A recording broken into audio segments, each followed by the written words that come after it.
I'm not even sure where to begin in terms of talking about this Ravens-Dolphins game. I think there's some things that I'll go over that are very, very general observations, and I'll try to have some specific observations mixed in as well. We're going to start looking at a running play here, just the image for a running play. We may hit the running game in the middle. We may come back and bash it at the end. It's really bad. This is a 1st and 10 play we're looking at on our screen. Right after Duvernay gets a completion, or Lamar gets a completion to Duvernay. This is the final drive, offensive drive of the game for the Ravens. Oh, minus the 14-second drive. This one ends in a field goal. This is a terrible read by Kenyon Drake, and Ricard shows great frustration. They're looking to get blockers out in front of him. Here he's got room to pick up positive yardage outside, and he cuts this inside this block, ends up losing 1 yard. As I said, Ricard's very frustrated at the end of the play. I think Ricard played a very good game today. In fact, my recollection of the Lamar Jackson run for a touchdown, long run, was that Ricard down blocked the 5 technique, came off of that and grabbed, I think it was a linebacker, and really sealed that. That was the key block to me. I think you had Powers getting the kick out, but the edge there to me was Ricard. Anyway, this is just a example of kind of the things you're missing without Gus and without J.K. Dobbins. I don't want to bash on DaCosta. I don't think they've done a good job as an organization the last 2 years finding backs, and it's hard to find them, I guess, off the street. But this year in particular, I'm not impressed with any of these backs. Obviously, there's much you could say about the Ravens' pass defense in this game. I thought they were terrible covering throws to the flat, just terrible. On 1st down, look at this soft coverage. Nobody's covering the back. And he ends up picking up, I think, 12 yards on 1st down here. They just made it look easy for most of the day.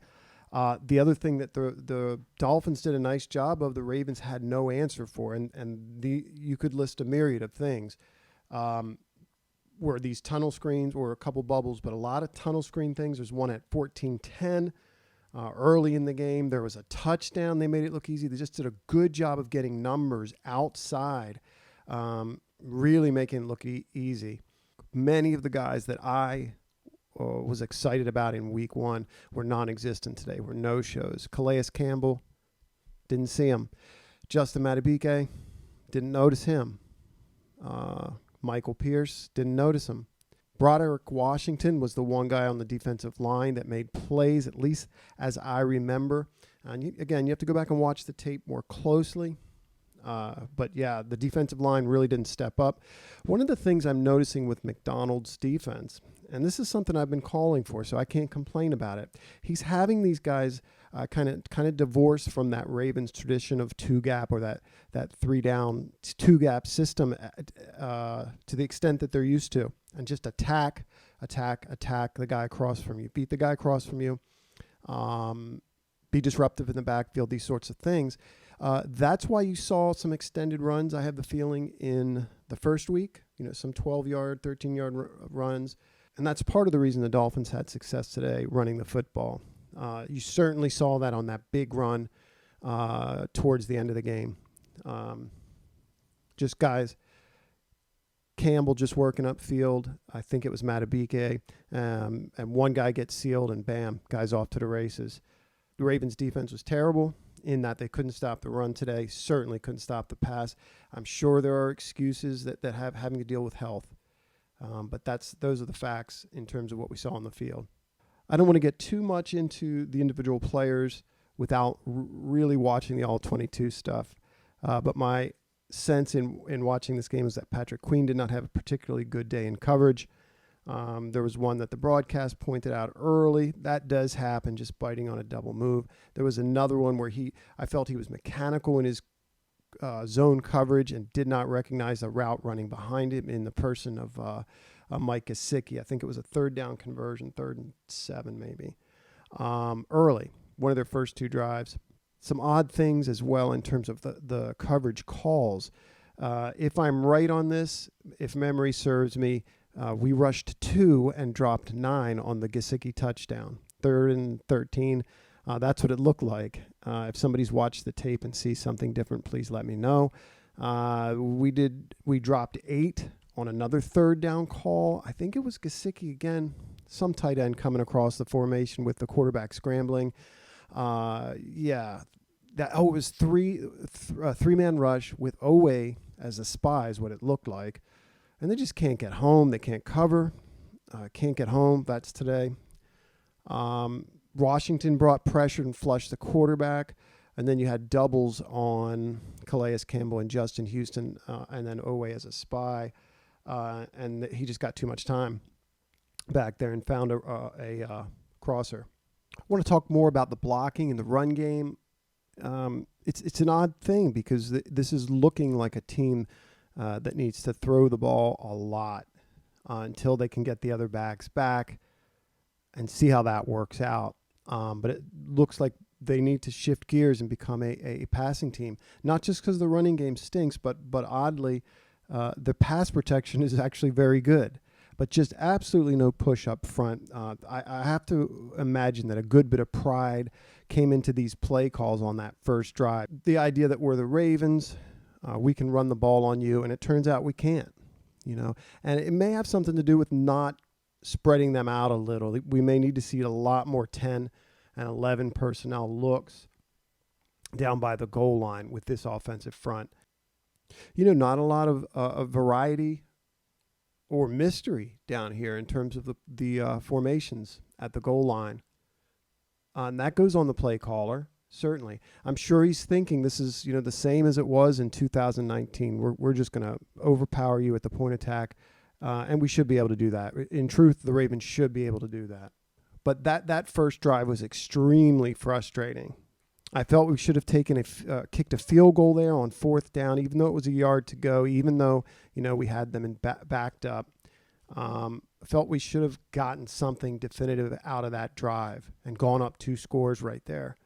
Not the courageous call. I understand that. But once you see yourself get stuffed 3 times, you may want to go up 2 scores there. The fumble on 4th down appeared to be clearly on the quarterback, who obviously had a great game outside of that play. 2 of the rookie corners had moments in this game. Armour Davis did a good job blowing up a screen and tackling Tyreek Hill. He might have been the only guy that got in on a screen play today. Demarion Williams had played really well, I thought, very physical. Beautiful play, kind of disrupting the catch point in the end zone. It might have been on Gesicki again. And hopefully he's not hurt. Yeah, I thought he played very well. The bomb that went over Armour Davis, wow, really a sort of a deja vu type feeling in the second or in the 4th quarter of this game with those 2 bombs. Just ridiculous. I can't believe that was on him. I can't believe that the coordinator, would have left him out there on Waddle, kind of one-on-one with no help behind him. I didn't see if there was a safety in the vicinity. It didn't look like it. Didn't look like there was much help back there at all. So I'm not sure about that. Without seeing the All-22 film, the Peters bomb, the one where they got the ball, got behind Peters, he was playing with outside leverage. He was expecting some help inside. Hamilton, the rookie, did have his back to that route, really not watching that route at all. I'm not sure what he was watching. So Peters certainly was expecting sort of an over-under there. I've been preaching this for a couple weeks, but I do think the boot game, the keeper game, is something the Ravens can really exploit with Lamar under center. I didn't see any of that today. At this point, I think the offensive coordinator is beating his head into a wall a little bit with these heavy formations, running power, running counter, and being rather predictable in that, and perhaps a little bit stubborn. Lamar played very well today. Really, really sweet throw on the 3rd drive, I think it was, to Andrews, where they called it a touchdown initially. Just big time, big boy throw there. He's getting time in the pocket, and that's encouraging, because he's gonna cut you up with time in the pocket. I think he's seeing the field great footwork, navigating the pocket, stepping up and hitting. Was it Robinson? Beautiful throw there as well. Just seeing the field well, going through his progressions, making his reads, and really throwing the ball great.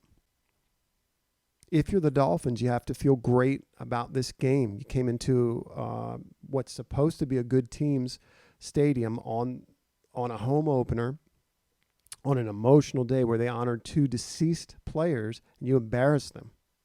Came back in great fashion. This is a comeback win that we as Ravens fans would be singing about for weeks and weeks and weeks.